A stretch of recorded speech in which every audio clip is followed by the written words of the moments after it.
Most owners think their dog's lick is a kiss, as if their dog learned to mimic human affection somewhere along the way and now leans in with their tongue the way a person leans in with their lips. But that warm, wet press across your cheek isn't love language. It's chemistry. It's biology.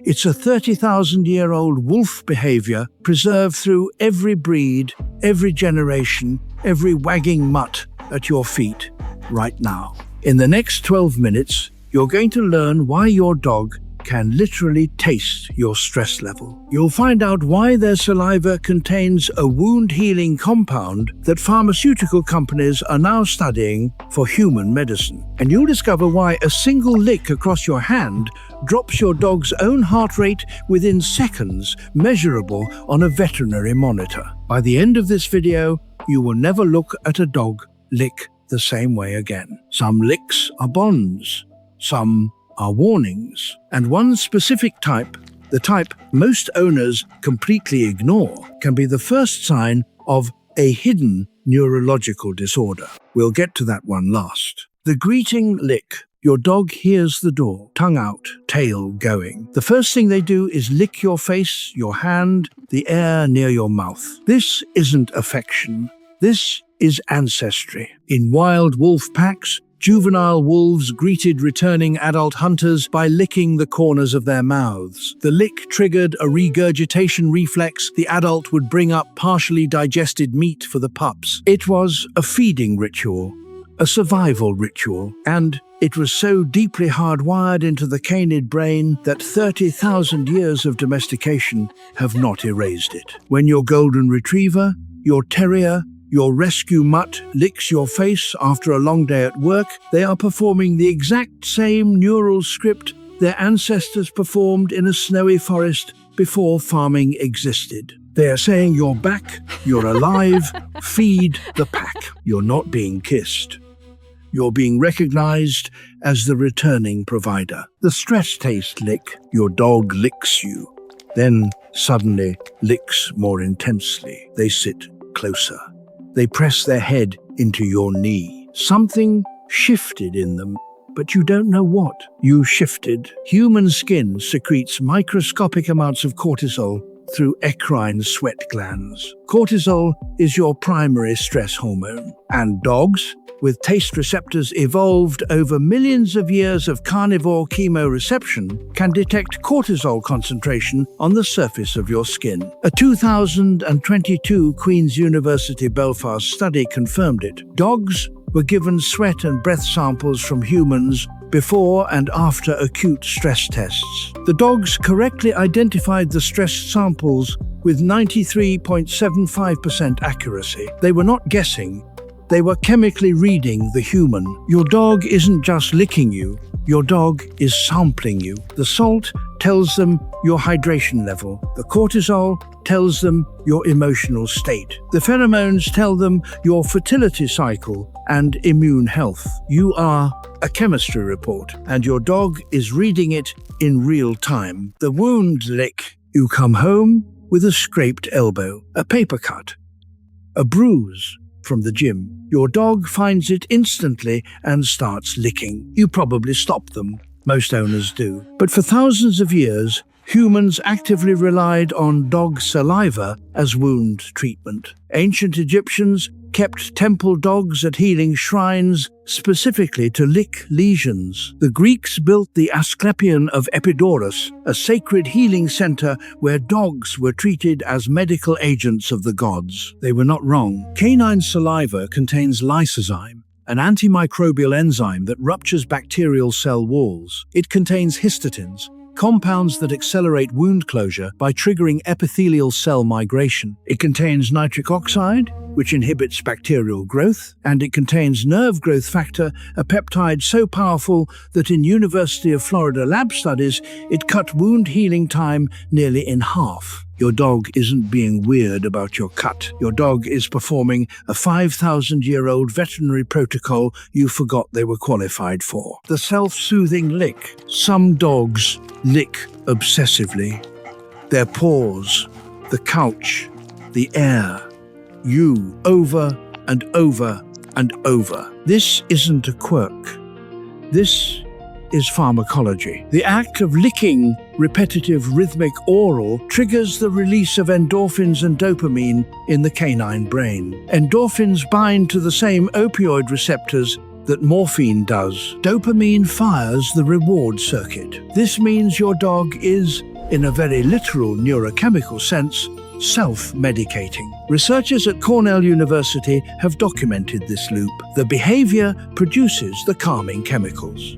The calming chemicals reinforce the behavior. A feedback loop is born. This is why a dog under stress will lick more. This is why a dog left alone will lick the couch. This is why your dog might lick your hand for 10 unbroken minutes during a thunderstorm. They are not bored.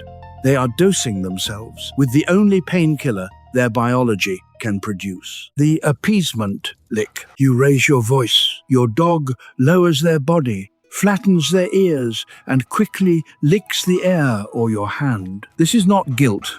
This is diplomacy. Norwegian dog ethologist Turid Rugaas catalogued over 30 calming signals used in canine social behavior. Air licking is one of the most universal. It is a peace gesture inherited directly from wolf pack dynamics, used by lower-ranking pack members to diffuse tension with higher-ranking ones before things escalate. In a multi-dog household, you'll see this constantly. A nervous dog will lick the muzzle of a confident dog before approaching food. A puppy will lick an adult's lip before initiating play. It is the canine equivalent of raising both hands and saying, "I come in peace." When your dog directs this lick at you, they are reading you as the alpha. They are saying, "I see your tension.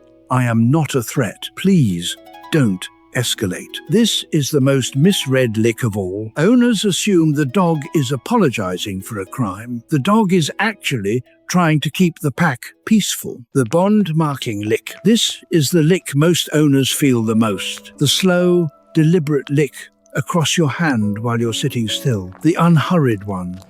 The one that feels like love. It is love, but not the way you think. When your dog licks you, they are mixing their saliva with your scent. Your body is now coated with their chemical signature, and they are now coated with yours. In canid social biology, this is the deepest possible statement of belonging. It is the same scent-mixing ritual mother wolves use on their newborn pups in the first hours of life. But it goes deeper than scent. This specific lick triggers oxytocin in both of you. A landmark 2015 study by Nagasawa, published in Science, demonstrated that mutual gaze and physical contact between dogs and owners produce measurable oxytocin spikes in both species. It is the same neurochemical pathway that fires between a human mother and her infant. You are not being licked.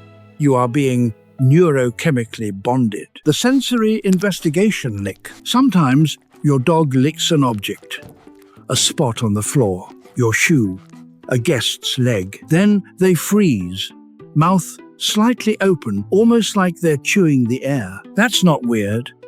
That's the vomeronasal organ doing its job. Dogs possess a secondary olfactory system called Jacobson's organ, located in the roof of the mouth behind the front teeth. It processes pheromones, chemical signals completely invisible to standard smell receptors. To activate this organ, your dog has to physically transport scent molecules from a surface into the organ. They do this by licking. The frozen, mouth-open posture after a lick has a name: the Flamen response. Cats do an exaggerated version. Horses curl their lips. Dogs do it subtly, but it's the same ancient mammalian mechanism. Your dog isn't tasting the floor. Your dog is processing molecular information through a sensory organ humans don't even have: the vagus nerve lick. Here is the strangest one.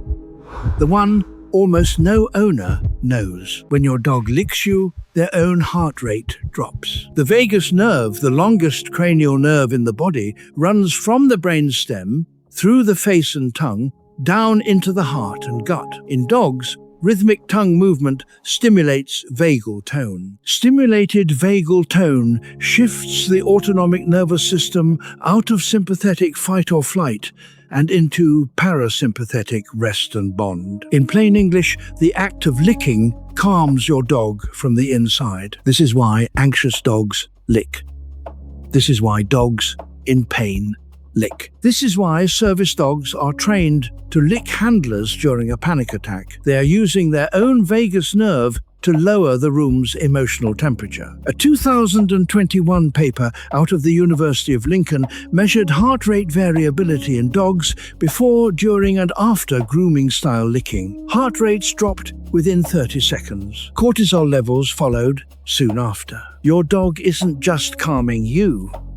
Your dog is calming themselves by calming you. The warning lick. This is the one we promised at the start. The one most owners miss. When a dog suddenly starts licking compulsively themselves, surfaces the floor and cannot stop, this is rarely a behavior problem. It can be the first symptom of a serious medical one. It has a name: acral lick dermatitis. It is a known clinical sign of canine compulsive disorder, food allergy, joint pain, gastrointestinal disease, and in older dogs, early canine cognitive dysfunction, the dog equivalent of Alzheimer's. A landmark 2012 University of Montreal study scanned the brains of dogs with compulsive licking. They found neurological abnormalities nearly identical to obsessive-compulsive disorder in humans. The same brain regions, the same reduced gray matter, the same serotonin system disruption. If your dog's licking has shifted recently, more intense, more obsessive, focused on one body part or one surface, that is not a personality quirk. That is a medical signal. Document it. Photograph it. Take it to your vet. Now you know. That lick on your face after a long day is a 30,000-year-old wolf greeting. That lick on your scraped hand is ancient Egyptian temple medicine. That slow, lingering lick on the couch is oxytocin flowing in both directions. That obsessive, repetitive lick you keep dismissing might be your dog quietly telling you something is wrong. Your dog cannot speak. But every lick is a sentence. Every lick is data. Every lick is part of the longest-running communication system between two species on this planet. So the next time your dog licks you, don't pull your hand away. Read it. Ask what kind of lick this is. Ask what your dog is telling you, because they are telling you something. They've been telling you for 30,000 years. If this video changed how you see your dog, tell me in the comments what kind of licker is your dog. And in the next video, we are decoding the most misunderstood greeting in the entire canine world. Why your dog stretches the moment they see you walk in the door. It is not a stretch.